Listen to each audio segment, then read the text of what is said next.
नमस्कार मित्रों, स्वागत है आपका हमारे YouTube चैनल LaviOfficial.com पर, जहां हर दिन सुनाई जाती है प्रेरणादायक और पौराणिक कथाएं। आज हम सुनेंगे सिंहासन बत्तीसी की 28वीं पुतली वैदेही की अद्भुत कथा, जिसमें है स्वर्ग के अलौकिक महल, पुण्य कर्म, त्याग और राजा विक्रमादित्य की महानता की झलक। तो आइए आरंभ करते हैं इस भावात्मक और दिव्य यात्रा को। 28वीं पुतली वैदेही ने धीरे धीरे अपनी कथा कहना शुरू किया। राजा, बहुत ध्यान से सुनो।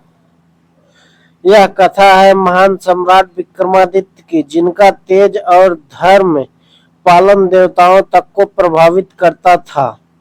एक रात जब विक्रमादित्य अपने शयन कक्ष में विश्राम कर रहे थे, तो उन्हें एक अद्भुत सपना आया। उन्होंने देखा एक स्वर्ण महल उनके सामने खड़ा है। महल की दीवारें रत्नों, मणिकों और नवरत्नों से जड़ी है।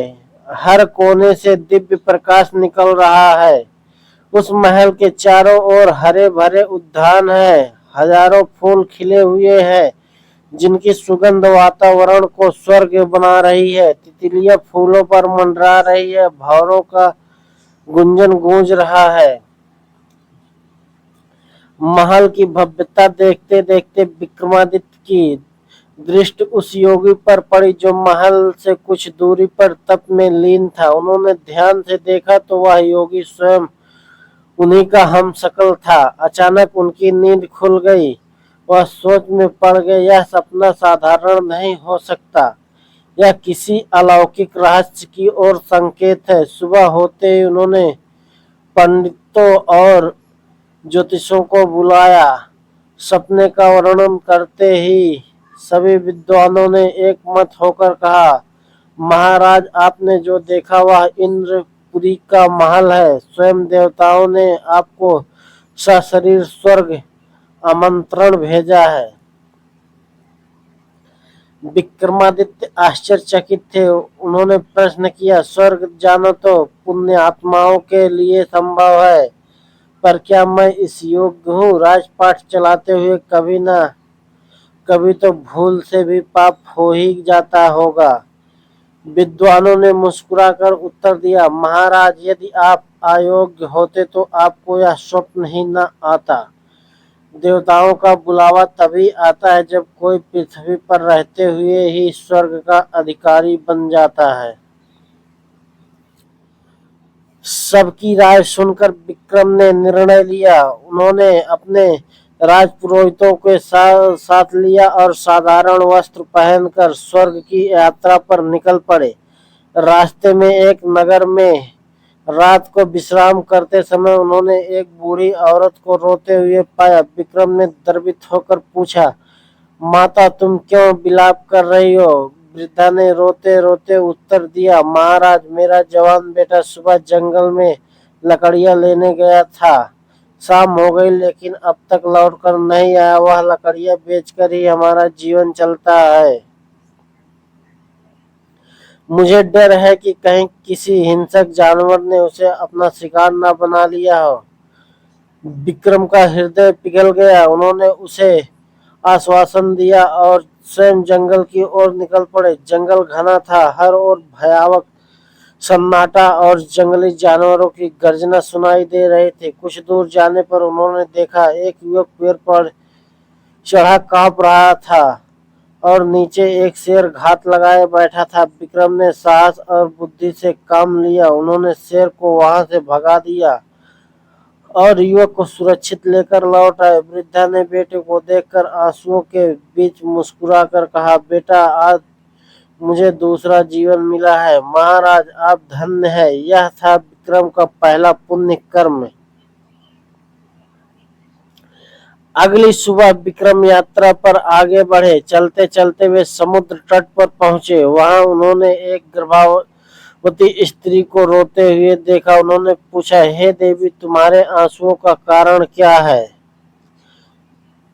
वह बोली, महाराज, अभी 3 महीने पहले ही मेरा विवाह हुआ है। मेरा पति इस जहाज पर काम करता है और दूर देश जा रहा है। कल मैंने सपना देखा कि जहाज तूफान में फंस गया और सब लोग डूब गए। मैं सोचती हूँ अगर यह सच हो गया तो मेरे अजन्मे बच्चे का क्या होगा। विक्रम ने उसे सांत्वना दी। उन्होंने समुद्र देवता द्वारा प्राप्त चमत्कारी शंख उसे देते हुए कहा, इस शंख को अपने पति को दे देना। जब भी संकट आए वह इसमें फूंक मार दे, सारी विपत्ति समाप्त हो जाएगी। स्त्री को विश्वास नहीं हुआ। तब विक्रम ने स्वयं शंख फूंक कर दिखाया। शंख की ध्वनि गूंजी और समुद्र का जल पीछे हट गया। जहाज भी दूर खिंच गया। सब लोग आश्चर्यचकित रह गए।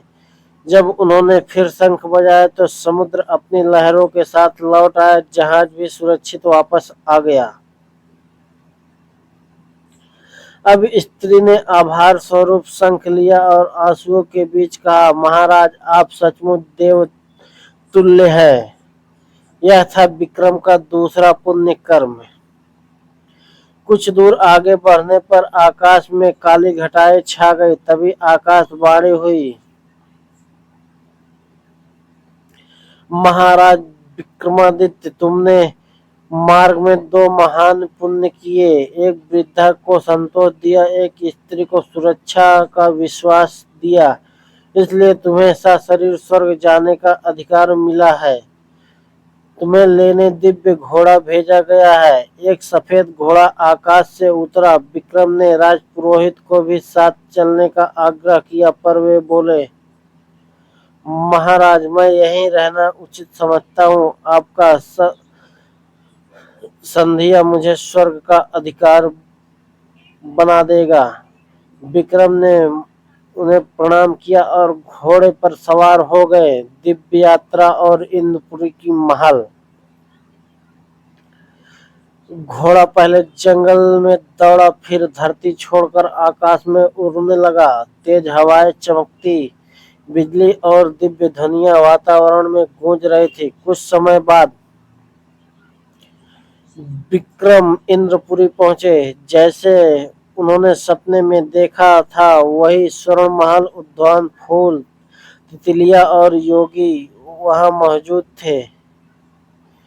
इंद्र सभा में देवताओं और अप्सराएं विराजमान थे। इंद्र स्वयं सिंहासन से उठकर विक्रम का स्वागत करने आए। उन्होंने कहा, महाराज विक्रम, आपने अपने जीवन में इतना पुण्य अर्जित किया है कि आपको इंद्रलोक के स्थान प्राप्त हुआ। आपका हम सकल योगी जिसे आपने स्वप्न में देखा वह और कोई नहीं बल्कि आप ही हैं। इंद्र ने उन्हें एक मुकुट भेंट किया। कुछ दिन इंद्रपुरी में रहकर विक्रम वह मुकुट लेकर धरती पर लौट आए। जब वे अपने राज्य पहुंचे तो प्रजा ने उनका जय घोष किया। पुतली वैदेही ने राजा भोज से कहा, राजन, यही है महाराज विक्रमादित्य की महानता। उन्होंने दिखाया कि धर्म, दया और त्याग मनुष्य को देवताओं से भी बड़ा बना देते हैं। जिसने दूसरों का दुख हर लिया वही सचमुच स्वर्ग का अधिकारी है। प्रिय दर्शकों, क्या आपको लगता है कि आज के समय में भी यदि हम निस्वार्थ भाव से किसी की मदद करें तो हमें भी स्वर्ग का सुख मिल सकता है?